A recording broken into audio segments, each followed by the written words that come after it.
Seguimos haciendo imágenes de mi ciudad. Vamos a saludar al profesor doctor René Kruger, que estuvo este fin de semana en la ciudad de Ramírez brindando un seminario sobre Europa en vísperas de la Reforma. Pastor, ¿cómo le va? Buenas noches.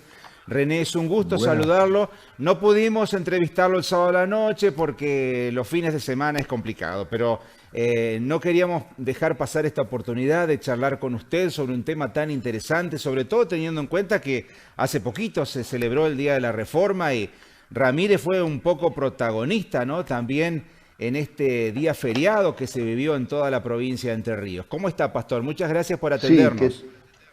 muy bien. Muchas gracias por la invitación a participar en este programa. En realidad, yo hice dos programas. Hice un Sí. seminario para vicarios de la Iglesia Evangélica de Río de la Plata y el programa sobre la reforma o forma fue a la noche. Exacto, exactamente.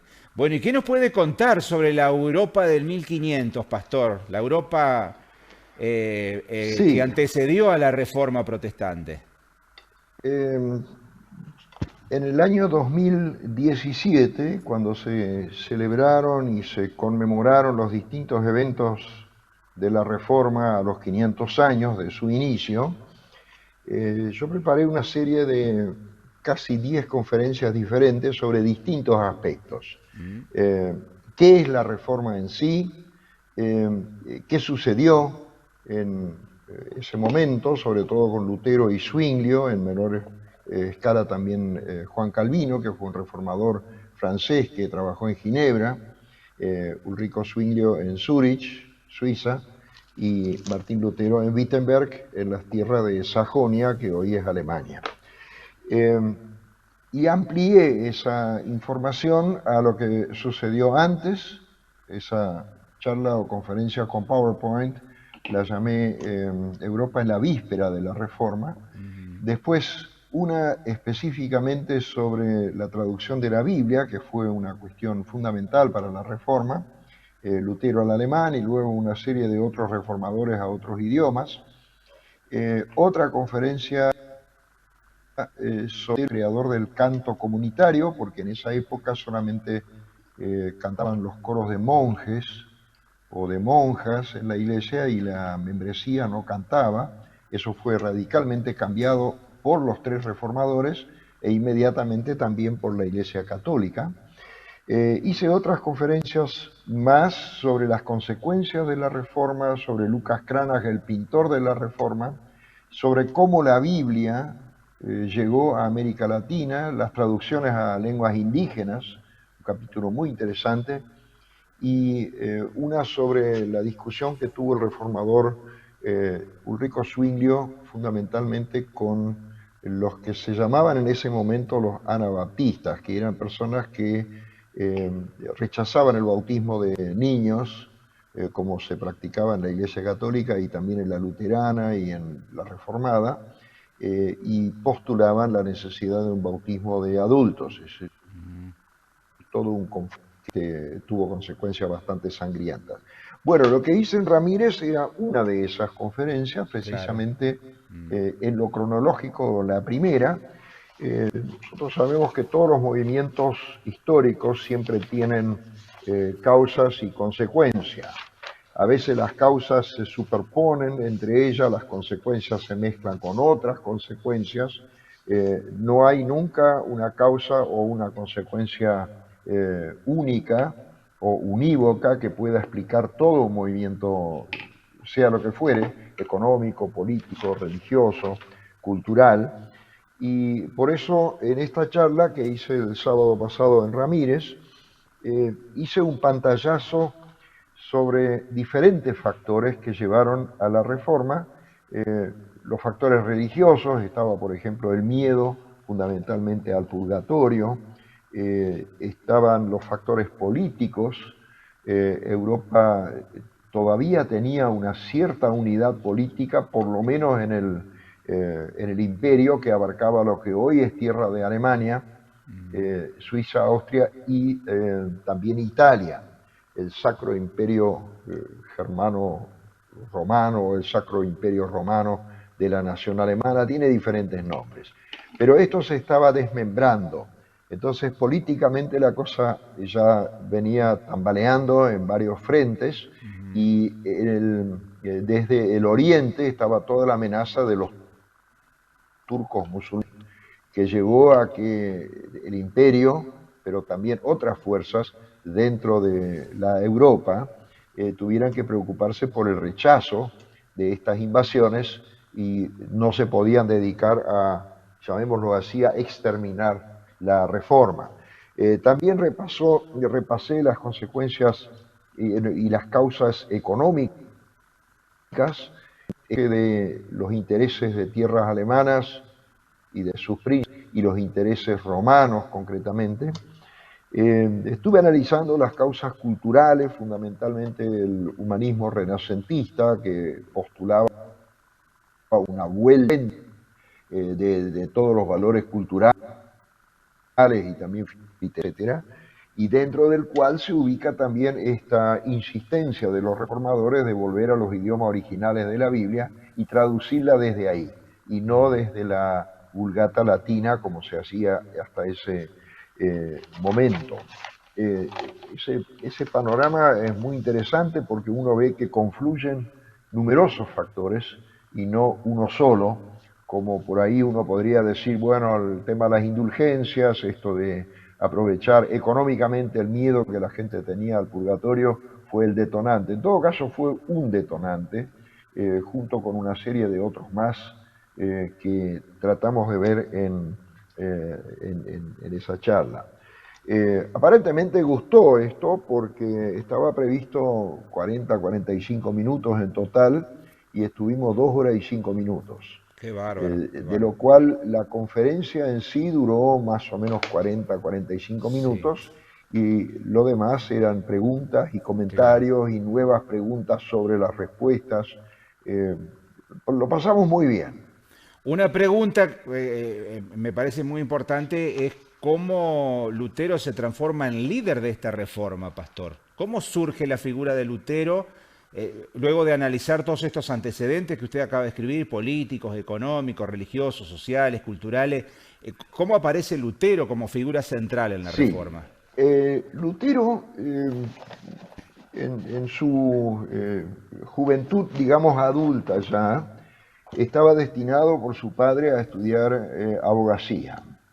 Y eso lo empezó y tuvo una experiencia religiosa en una tormenta donde él invoca a Santa Ana, la Madre de la Virgen María, que era patrona de los mineros, y promete, si Santa Ana intercede y Dios lo salva, hacerse monje. Esto, por supuesto, no es una cuestión que se le iluminó ahí en medio de una tormenta, como un poco casi míticamente o mitológicamente se suele tomar. Esto es de una previa, porque muchísima gente tenía realmente miedo a lo que iba a pasar después de la muerte, fundamentalmente el purgatorio y más aún el infierno. Entonces, Lutero con esa está dentro de una línea que venía dándose ya en muchísimas personas en toda Europa. No hay que olvidar que un siglo y medio antes, y más o menos, la peste bubónica se llevó entre el 30 y el 40% de la población de Europa. Y esto dejó muy fuertes impactos en toda la población.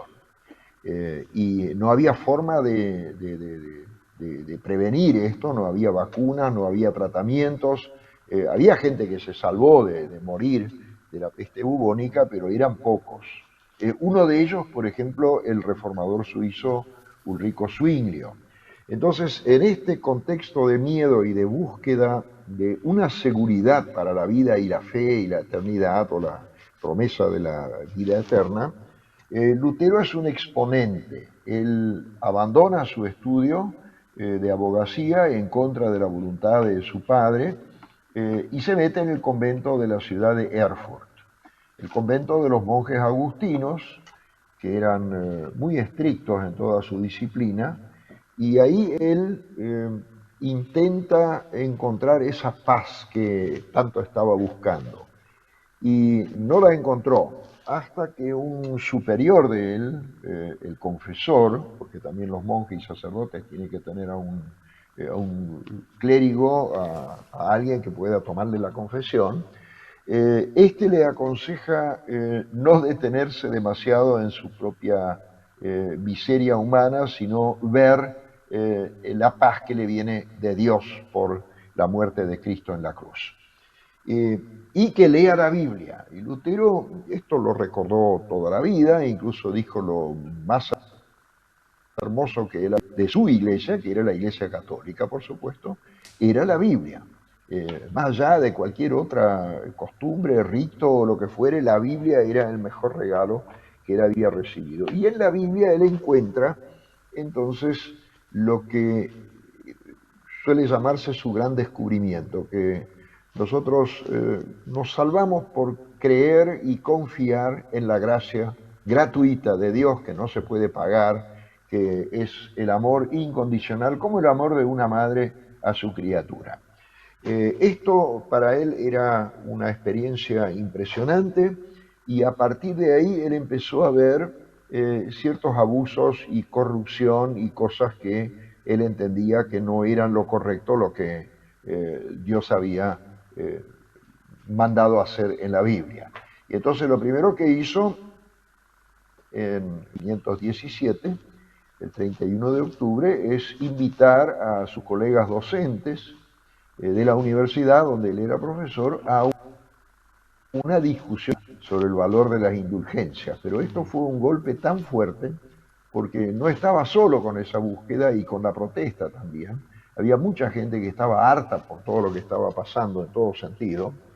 Y esa discusión académica en realidad no se realizó como él pensaba, sino que ahí se originó un movimiento de protesta al cual se plegaron cada vez más masas, no solo en las tierras alemanas, sino también en otras regiones y en otros países europeos. Por ejemplo, los países escandinavos, Hungría, Eslovenia, Holanda, eso se extendió enormemente, y más todavía cuando desde Zúrich, el reformador Ulrico Zwinglio postuló cosas bastante similares, con algunos énfasis un poco diferentes, pero eran dos de repente que nacieron a una diferencia de 2 meses, uno sobre el fin del año y el otro a comienzo del año, que estaban postulando no una separación de iglesias o una formación de una nueva iglesia, sino la reforma de su iglesia, que era la católica. Roma no aceptó estas propuestas, y así se produjo esto, lo que se suele llamar la ruptura. Claro. También hay que entender que ¿Y la las unidad, tablas que colocan en la iglesia de Wittenberg, cuándo aparecen? las tesis, Las tesis, las exacto. 95 Sí, tesis, las que son 95. breves frases en Sí. latín. Él después hizo, a los pocos meses, eso fue en octubre, Octubre. fines de octubre 31, porque al otro día iba a ser la gran misa de todos los santos, y en esa iglesia iba a haber mucha gente. En enero él publicó una explicación de estas tesis en alemán, en forma de un escrito volante, y eso tuvo entonces una difusión enorme. No hay que olvidar que esto es algo que también señalé especialmente en la charla sobre el contexto. Algunas décadas antes, Juan Gutenberg había inventado la impresión con tipos metálicos Claro, móviles claro. que se podían volver a usar o hacerlos de nuevo, Sí. y entonces ya no tenían que copiarse a mano los textos, sino que se podían imprimir de una forma mucho más barata y rápida, y eso ayudó definitivamente a expandir la reforma. Sí, claro. También Y las llegó a ideas todo el planeta. católicas. Y llegó a todo el planeta, Exactamente, claro. exactamente. Gutenberg es calificado el hombre del milenio. Vio que en Europa, en Estados Unidos, a veces ponen el personaje del año, las distintas revistas, los distintos círculos. A Gutenberg lo designaron no del año ni del siglo, sino el hombre del milenio, porque gracias a él se democratizó el saber, que antes estaba en manos de algunos nobles, algunos ricos, el alto clero, el bajo clero no, el alto clero, o sea, obispos, arzobispos, cardenales, y ahora de repente la mayoría de la gente podía tener acceso Exacto, a a ese lo conocimiento. que se escribía y lo que se podía divulgar. Por supuesto, todavía tenían que darse el paso de la alfabetización general, que fue una de las propuestas que hizo Lutero también. Justamente para que todos puedan leer la Biblia, tiene que haber escuelas gratuitas, oficiales y obligatorias. Esto él se lo dijo con mucha claridad en 4 escritos pedagógicos a las autoridades, a los príncipes y también a los padres, y que muchas veces preferían aprovechar a sus hijos como fuerza de trabajo y no mandarlos a la escuela. Y también insistió muchísimo que no solamente los varones, sino también las niñas fueran a la escuela. Eso también fue una novedad que tiene que ver con la reforma. Pastor, ha sido un placer enorme charlar con usted. Muchas gracias por estos minutos.